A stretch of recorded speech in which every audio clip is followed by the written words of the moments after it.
A very good morning, viewers. It's 6 a.m. and you're watching Republic TV. I'm Deepak Suresh Kumar. This is Quick Morning, your one-stop destination for all the top stories that you need to follow from the length and breadth of the nation as well as across the globe and across different sectors. So let's get started.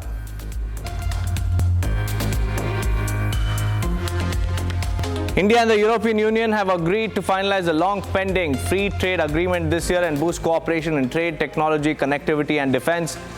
PM Modi said after the meeting with European Commission President Ursula von der Leyen that the two sides have directed their teams to conclude the bilateral free trade deal by the end of this year.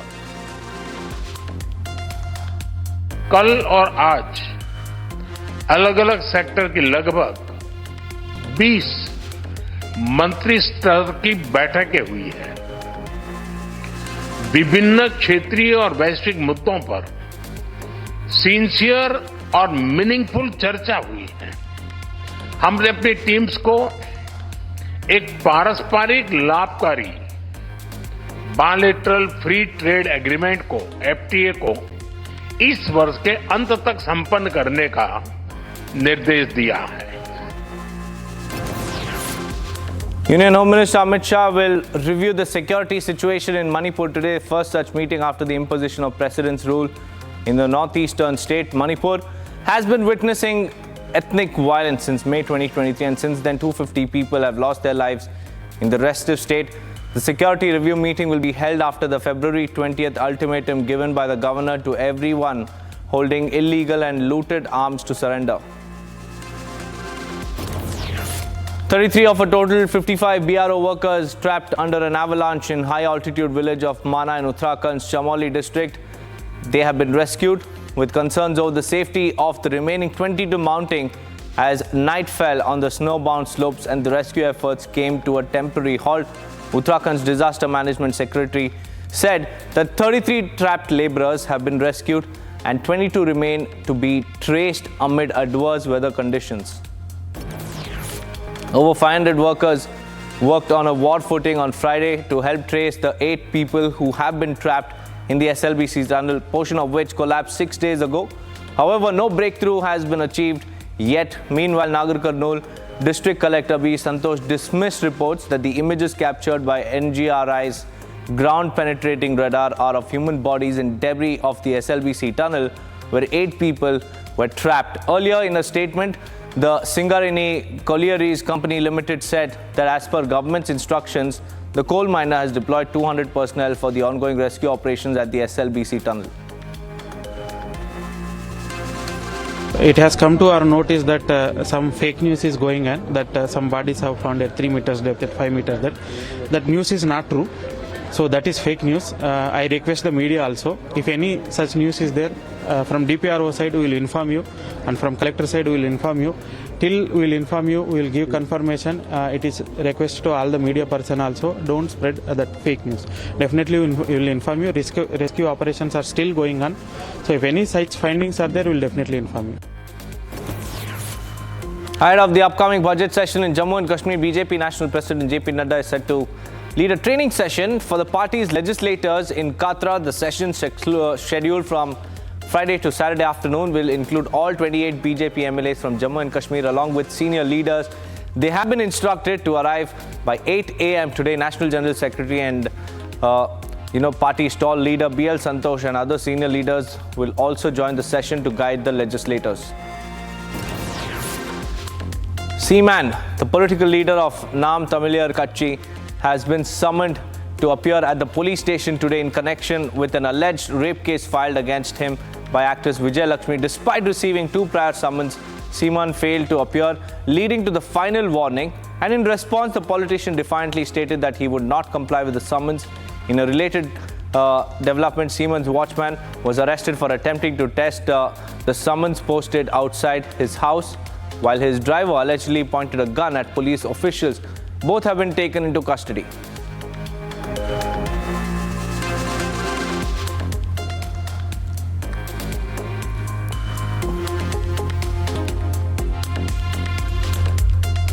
Now, viewers, let's take a quick check on the top stories we are tracking from the world of business. The central government's fiscal deficit touched 74.5% of the annual target at the end of January 2025. The fiscal deficit, which is the gap between the expenditure and revenue, was over 11 lakh crore rupees during the April-January 2025 period. According to data from the CGA, the central government's tax revenue net was rupees 19.03 lakh crore rupees, or 74.4% of the RE of 2024 and 25. It was at 80.9% during the corresponding year of the financial year. Investors' wealth declined by 9 lakh crore rupees on Friday in tandem with a sharp decline in domestic equity market, where the benchmark Sensex plunged 1,414 points following a bearish trend in global equities. Fresh tariff threats and ignited global trade wars, fears and relentless foreign fund outflows dented investment sentiment. Indian markets are facing a significant downturn as trading volumes across brokers have experienced a sharp drop of over 30%. Nitin Kamath, the founder and CEO of Zerodha, pointed out this decline, stating that once booming trading activity is now showing signs of slowing down. One of the most notable impacts is the steep drop in both the number of active traders and also the volume of trades.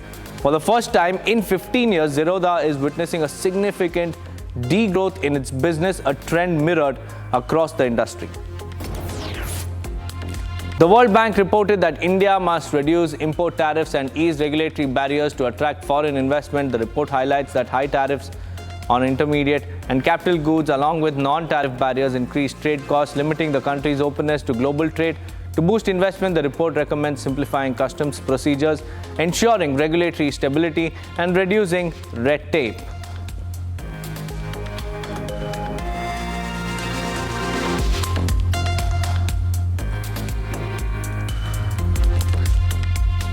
Viewers, just a few hours back, Donald Trump and J.D. Vance schooled Zelenskyy. Along with that, we'll get you all the other top stories from across the world that you need to watch out for.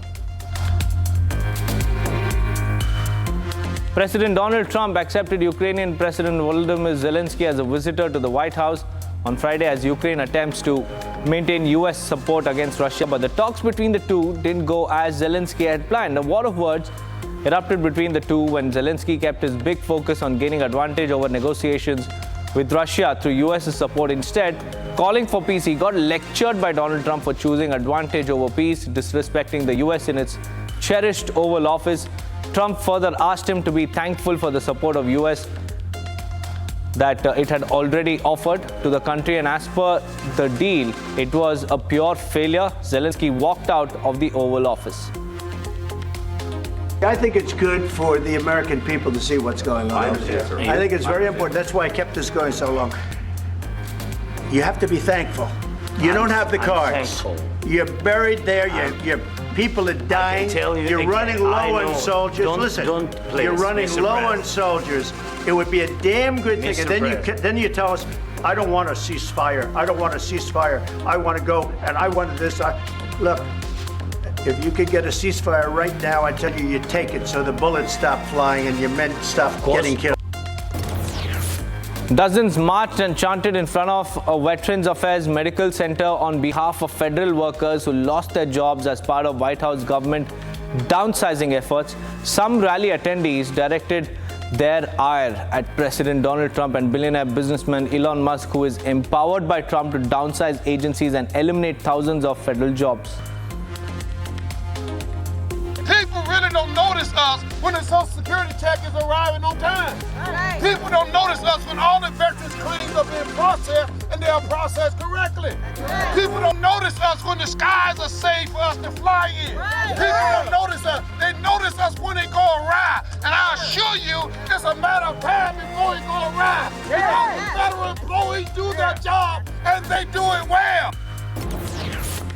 Ukrainian Americans expressed mixed reactions to the faltering mineral rights deal between Ukraine and the Trump administration, while some questioned the agreement's benefits for Ukrainian people and others focused on the urgent need to end the war with Russia. This comes after President Donald Trump cut short talks with Ukrainian President Volodymyr Zelenskyy after he and Vice President J.D. Vance berated the Ukraine's leader in the Oval Office. I have a lot of reservations. I think that Ukraine making this transactional deal with the Trump administration is not what I think Ukraine should be doing. I think we all agree that the war should come to an end, but we should look at our facts and our history. The U.S., based in 1991 on the Budapest Memorandum, should be supporting Ukraine unequivocally, regardless of any mineral rights deal. A daily vigil was held in the Vatican on the same day as Pope Francis suffered an isolated coughing fit on Friday. The fit resulted in him inhaling vomit, requiring non-invasive mechanical ventilation. The 88-year-old Pope remained conscious and alert at all times and cooperated with the maneuvers to help him recover. This comes amid his 2-week-long battle against double pneumonia. A police officer was shot to death by an armed man with hostages inside a Pennsylvania hospital. He was remembered as a dedicated public servant who did not hesitate to run towards danger and died a hero. His team members saluted the brave officer to run backwards and also towards the threat area and help track one of the injured member to safety while being shot. Hundreds of fellow officers and others filled the Living Word Community Church in Red Lion for the funeral of West York police officer Andrew W. Duarte. Andrew's last physical act on the face of this earth was to run back towards the threat area and help drag the downed officer to safety while holding his hand. When they made it to cover, Andrew collapsed and died. The bodies of at least 12 out of 16 Pakistanis who died this month when a boat carrying dozens of Europe-bound migrants sank off Libya's coast were repatriated to Pakistan. The boat was carrying more than 60 Pakistani nationals when the tragedy unfolded.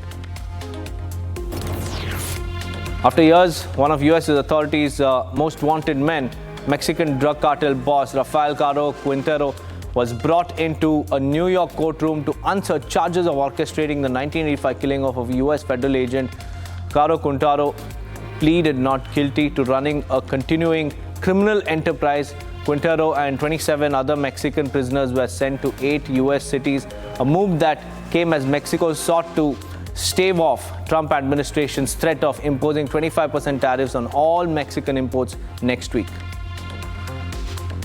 1985, Caro Quintero ordered the kidnapping, torture, and murder of DEA Special Agent Camarena, a hard-working young agent who had infiltrated Caro Quintero's operations and led the Mexican government to seize one of their largest drug-producing ranch. And he was killed in retaliation. Caro Quintero went to prison in Mexico from 1985 to 2013. But even from prison, he used family members and associates to run his drug business.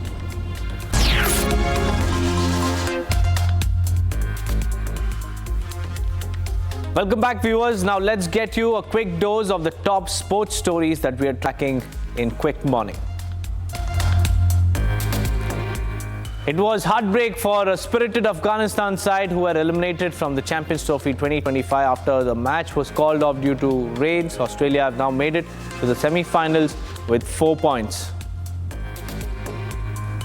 Rana Sanaullah, Special Assistant to Prime Minister on Political Affairs, has revealed that Shehbaz Sharif would personally review the side's performance and the role of Pakistan Cricket Board. Sanaullah has spoken about the lack of accountability of the PCB and also revealed that the Cricket Board overspent massively on Champions Trophy preparations. Following Rohit Sharma's hamstring injury he picked up in a match against Pakistan, India's vice-captain Shubman Gill is expected to make his ODI captaincy debut in their upcoming final group stage match against Mitchell Santner's New Zealand.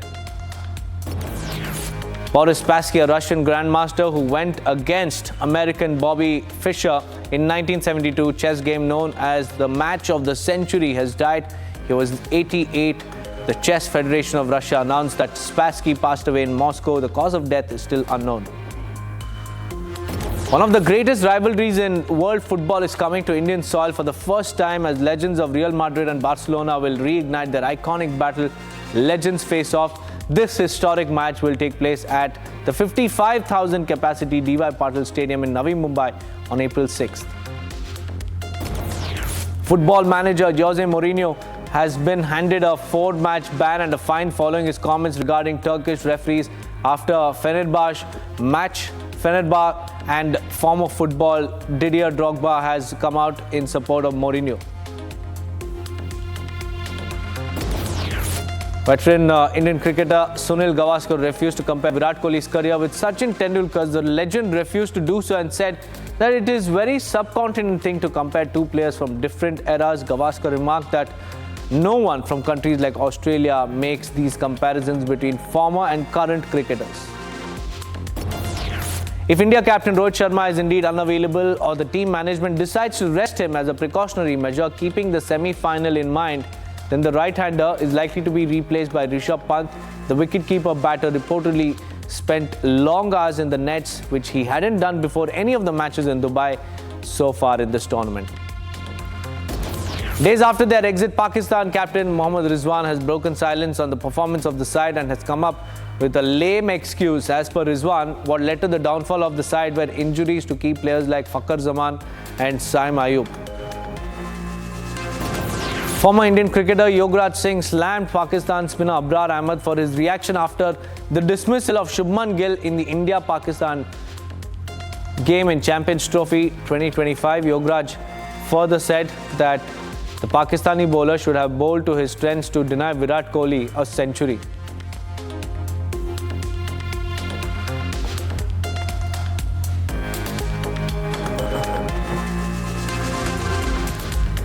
Now viewers, a quick roundup from the world of glitz and glamour in this segment. Funeral of Frankenstein, a renowned writer, painter, actor and musician known as the father of Haitian letters, was held in Port-au-Prince. He died last week following an unspecified illness at the age of 88. Thousands of Haitians and fans mourned the death of the artist while conveying their last respects. Drake has reached a settlement with Texas-based iHeartMedia in his ongoing legal dispute over Kendrick Lamar's diss track, Not Like Us, according to court records. In November, Drake filed a legal petition alleging that iHeartBreak Media had received illegal payments from Universal Music Group to boost radio airplay for Not Like Us. Cynthia Erivo, Tyra Banks, Issa Rae and other stars attended Essence's pre-Oscars event in Los Angeles. The annual Black Women in Hollywood celebration was hosted by Aldis Hodge. Hodge, who stars in the Prime Video series Cross, spoke about the significance of black women in his life and also career and the support that they offered him. For me, the substance of who I am comes from the foundation of my mother and everything that she's gone through and struggled through, and so it's personal. It's a struggle that I know intimately from being on the outside, trying to protect that which protects me, and it's just I want to acknowledge, because I have been acknowledged and supported by, black women throughout my entire career. So again, it's a privilege to just be here. Viewers, that's all we could pack for you in Saturday's edition of Quick Morning. But do stay tuned to Republic TV for all the latest on the other side.